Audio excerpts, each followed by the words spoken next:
Miss হবে না আপনার পছন্দের টিভি শো। দেখুন জি5 অ্যাপে একদম ফ্রি। মা তুমি বুঝতে পারছো না। আচ্ছা তুমি আমাকে একটা কথা বলো, শতদ্রুর বিয়েটা কেন ভাঙলো? ওর জন্যই তো। ও শতদ্রুর সঙ্গে ঘোরাফেরা করতো, সেই জন্যই ওদের বিয়েটা ভেঙেছে। আমার কথা বিশ্বাস হবে না তো তোমার? ঠিক আছে, আমি তোমাকে একদিন শতদ্রুর মায়ের কাছে নিয়ে যাব। শতদ্রুর মা তোমাকে পরিষ্কার করে বলে বুঝিয়ে দেবে সত্যিটা কি। আজকে শতদ্রুর বাড়িতে যা অশান্তি হচ্ছে তার কারণ কিন্তু ও। এখন শতদ্রুকে বুঝিয়েছে আগে বরের চাকরিটা নিই, তারপর আমি তোমাকে বিয়ে করতে পারবো। বরটাকে হাপিস করে তোমাকে বিয়ে করতে পারবো। যেখানে যাচ্ছে সেখানে অশান্তি করছে। তা না হলে তুমি ভাবো, দাদার মতন একজন মানুষ কেউ যদি কিডন্যাপ করে না নিয়ে যায়, তাহলে এমনি এমনি একটা মানুষ হাপিস হয়ে যাবে। বাপরে বাপরে বাপরে বাপরে বাপ। এই কি বলছিস নাকি রে? হ্যাঁ কি বলছিস কি তোরা? বলি তোর দাদাকে কে তুলে নিয়ে যাবে? ধাক্কা খেয়েছে, রাস্তায় বেরিয়ে গাড়ির ধাক্কা খেয়েছে, বুঝেছিস? গাড়ির ধাক্কা খেয়েছে তো কি প্রমাণ আছে? কি প্রমাণ আছে যে গাড়ির সামনে কেউ ধাক্কা দিয়ে ওকে ফেলে দেয়নি মা? আর দাদা এতই শকড হয়েছে যে ও তো কোনো কথাই বলতে পারছে না, এই জন্যই তো হয়েছে। বাপরে বাপরে বাপরে বাপ, এত করেছে মেয়েটা, এত করেছে। প্রতিজ্ঞা করেছি, আমি প্রতিজ্ঞা করেছি যে বৌমাকে আমি আর ভুল বুঝবো না, ব্যাস। হ্যাঁ মা, কারণ তুমি ওর বাইরেটাই দেখেছো, ভেতরটা দেখোনি। ও যে এইসব করেছে না, তার পেছনে কি উদ্দেশ্য সেটা তুমি জানো না। আর ও যদি এগুলো না করতো তাহলে দাদা ওকে চাকরিটাও দিত না, আর টাকা পয়সা কিচ্ছু দিত না। ও তো এখন মহারানী। আর তুমি কি ভেবেছো বলো তো? কি ভেবেছো ও তোমায় দেখবে? ওই তুই কি মনে করেছিস হ্যাঁ? কে আমাকে দেখবে কি দেখবে না তার জন্য আমি বসে আছি? কারুর টাকার দরকার নেই আমাকে, কারুর না। তার মানে তোমার ছেলের রোজগারে তোমার কোনো অধিকার নেই, তাই তো? না, দাদা তো একটা ভুল করেইছে যে নিজের চাকরিটা ওকে দিয়ে দিয়েছে। সেই ব্যাপারে তো আমি কোনো কথা বলিনি, কারণ আমি জানি আমি যদি তখন কোনো কথা বলতাম তাহলে দাদা রিঅ্যাক্ট করবে। আর আমার বলারই বা কি ছিল বলো? আমি সেই জন্য সত্যি কিছু বলতে চাইনি। কি যায় আসে আমার? যা হয়েছে ভালোই হয়েছে। এবার তুমি দেখো, তোমার ছেলে, তুমি বিচার বিবেচনা করবে, তোমাকেই বুঝতে হবে। কেন আমি একা বুঝতে যাবো কেন? হ্যাঁ তুমি বাড়ির ছেলে না? দায়িত্ব তো তোমারও আছে, তোমাকে সে দায়িত্ব নিতে হবে না? সে দায়িত্ব তো তুমি নিতে পারোনি।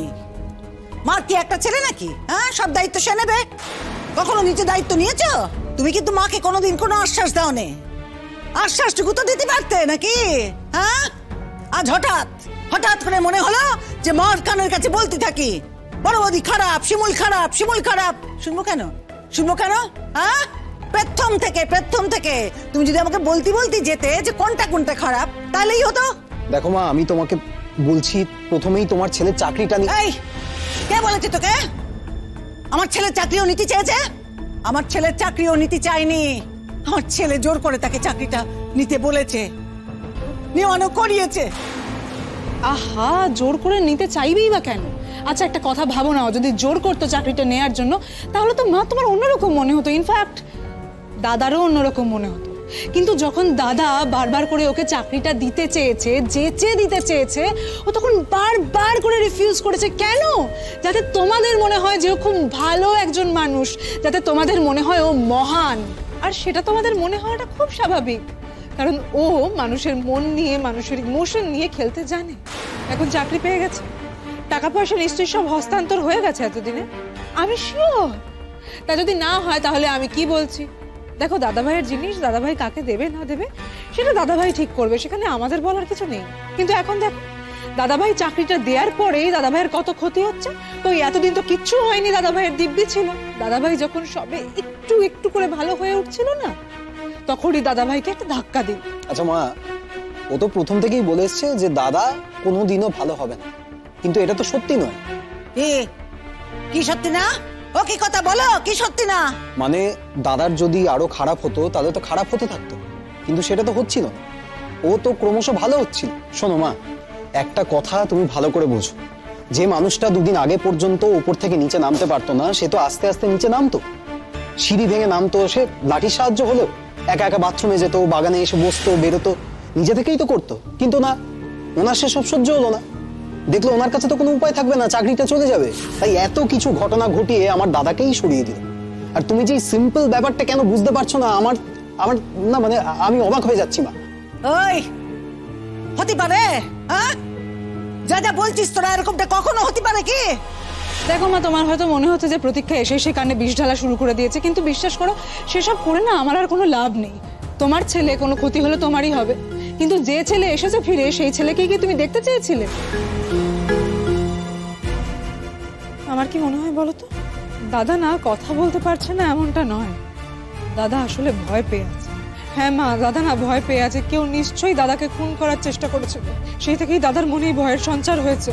আর এই যে খুনের পরিকল্পনাটা, দাদা সেটা বুঝতে পেরেছিল বলেই কিন্তু কোনো কথা বলছে না। থাক থাক থাক, আমার যে সে কথা মনে হয়নি তা না, এরকম ছিল না সে আমি জানি। আর যদি পড়েও যায় তাহলে বা এরকমটা হবে কেন সে আমি বুঝি। কি বলেছে যে ওর মাথায় একটা ইনজিউরি হয়েছে, তাই তো? কিন্তু এমন কিছু ইনজিউরি কি হয়েছে যার জন্য স্মৃতি শক্তি সবকিছু হারিয়ে যাবে? আচ্ছা, আমি ধরেই নিলাম যে স্মৃতি শক্তি সবকিছু হারিয়ে গেছে, কিন্তু মানুষটা তো কথা বলবে। দাদা তো আমাদের সঙ্গে কোনো কথাই বলছে না। কেন বলছে না জানো মা? সেটা হচ্ছে ভয়। এই কি চাস? হ্যাঁ, কি করতে বলিস আমাকে? কি করবোটা কি আমি, তাইলে কি করব বল? তোমার ছেলের ক্ষতি হচ্ছে শুনে তোমার তো উচিত ছিল তাকে দুহাত দিয়ে আগলে রাখা। তা না করে তুমি কি করলে মা? তোমার ছেলের বউকে পুরোপুরি বিশ্বাস করলে।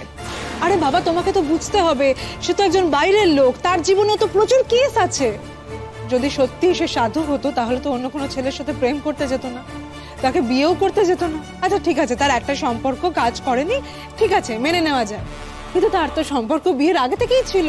আমরা যখন বলেছিলাম তখন কিন্তু না বলেছিল, কিন্তু তারপরে দেখো ওই ছেলেকেই তো বিয়ে করার জন্য সমস্ত পরিবেশ তৈরি করে নিয়েছিল। তুমি একদিন বরং আমার সঙ্গে চলো, আমি তোমাকে নিয়ে গিয়ে সব বুঝিয়ে দেবো। ওর মায়ের যে কি রাগ না শিমুলের ওপর, সেটা তুমি নিজের চোখে না দেখলে বিশ্বাস করতে পারবে। আর রাগ হবে নাই বা কেন? নিজের ছেলের যদি কেউ ক্ষতি দেখে তাহলে কি রাগ হবে না মা? সবাই কি তোমার মতো বলো? বলি সবাই আমার মতো নয়, আমি কার মতো আমি জানি না, কিন্তু আমার খুব রাগ হচ্ছে। আমার ছেলের ক্ষতি হচ্ছে, আমার রাগ হবে না? তোমার হতে পারছে, আমার হবে না? আমি মা, কিন্তু আমি বুঝতে পারছি না যে এইবার ছেলের ক্ষতিটা কে করেছে। না, ছেলেটার আমার নিজের থেকেই ক্ষতি হচ্ছে, বুঝতে পারছি। আচ্ছা মা, তুমি এত কিছুর পরেও কি কিছুই বুঝতে পারছো না? আমি না সত্যি অবাক হয়ে যাচ্ছি। আমার তোমায় আর কিচ্ছু বলার নেই, বিশ্বাস করো মা। আমি তোমাকে বারবার বলছি এখনো সময় আছে, তুমি সাবধান হও।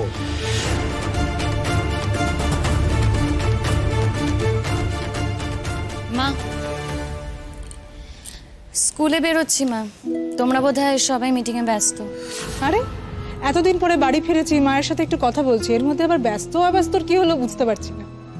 মা, স্কুলে বেরোচ্ছি বলেই বলছি তোমাকে, সব রান্না বান্না না আমার হয়ে গেছে, তুমি একটু তোমার বড় ছেলেকে খাইয়ে দিও, না খাওয়ালে তো ও আবার খেতে পারে না।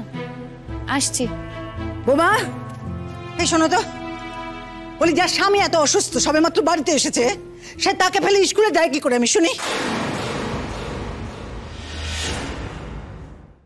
জি5 ডাউনলোড করুন আর সব এপিসোড দেখুন একদম ফ্রি।